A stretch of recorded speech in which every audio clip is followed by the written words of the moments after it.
Managing the stressors of college, academic, social, and financial, can be hard with family support, but imagine being completely on your own.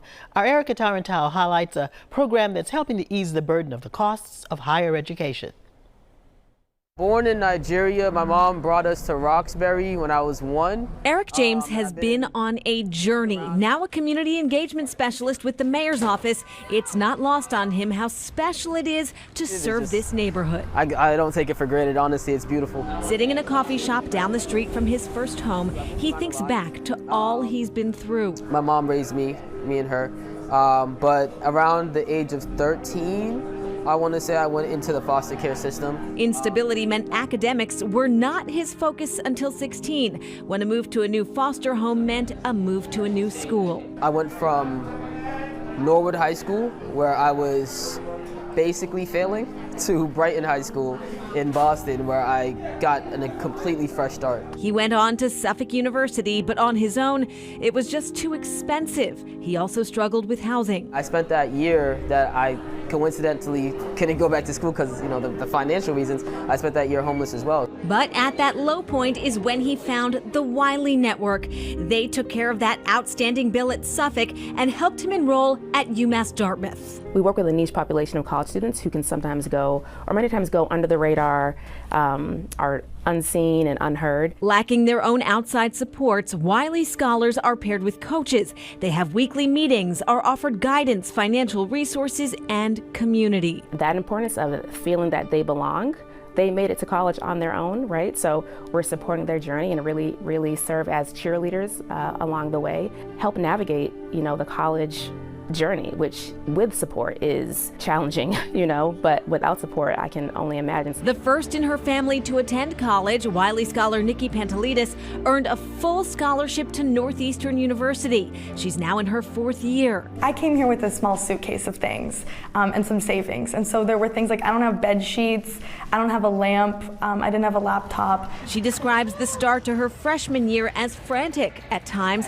Then the Wiley Network stepped in. They just do so much in terms of bridging the gaps between not having a support system and continuing to be in college and to succeed.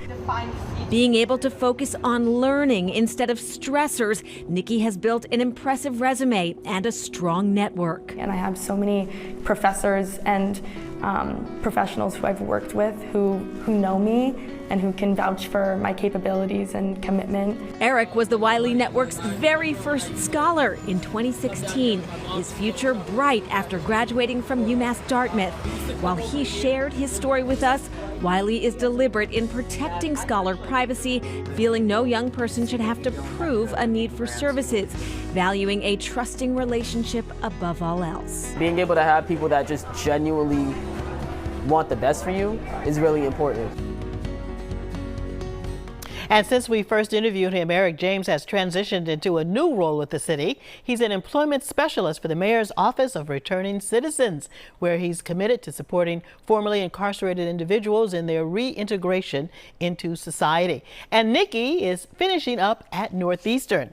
Well, joining us today is Judy Alperin King, founder of the Wiley Network and the organization's Senior Director of Scholar Services, and Ine Ogagan. Hi. Hello. How are you both? Great. So students with high needs like the ones you work with are often dealing with their crisis in the shadows. How do you find the students that you work with, Judy? So typically students are referred by the Student Affairs Office at their university, the Financial Aid Office, but lately students are really reaching out looking for community, and they're talking to each other. So Wiley scholars are identifying potential Wiley scholars on their own campuses and suggesting that they apply to be a Wiley Scholar through our website. Now, Ine, establishing a rapport is a start, but maintaining that connection is really tricky. What are some of the qualifications and skills that you need to be a clinical coach for the Wiley Network? Yeah, so clinical scholar coaches, all of our clinical scholar coaches have a clinical background, which either in MSW or a counseling degree.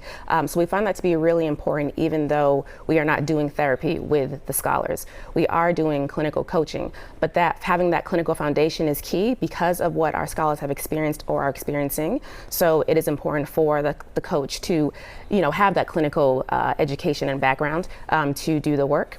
And so that is one of our main qualifications, and we do find that to be extremely important to have because of the experiences that our scholars are going through. Now, Judy, you're now in your 10th year of operations. How has the work changed over the last decade? Well, I think we're living in a complicated time. We made it through a big crisis of COVID where Wiley scholars didn't have a place to go when the dorms closed. And now we're facing a new crisis, which, whether it's real or not, there's a lot of messaging out there. And whether messaging actually is executed or not, it's a huge burden on students as they're trying to focus on their academics. Will they lose, what's the impact of no affirmative action? Will international students lose their scholarships and not be able to come back into the country or leave the country? There are so many activities that are mentioned in the news that are making it really hard for them to focus on being students. And I would assume that some of that negative messaging is impacting their mental health. What are some of the ways the Wiley Network helps its scholars build a community and prioritize their mental health?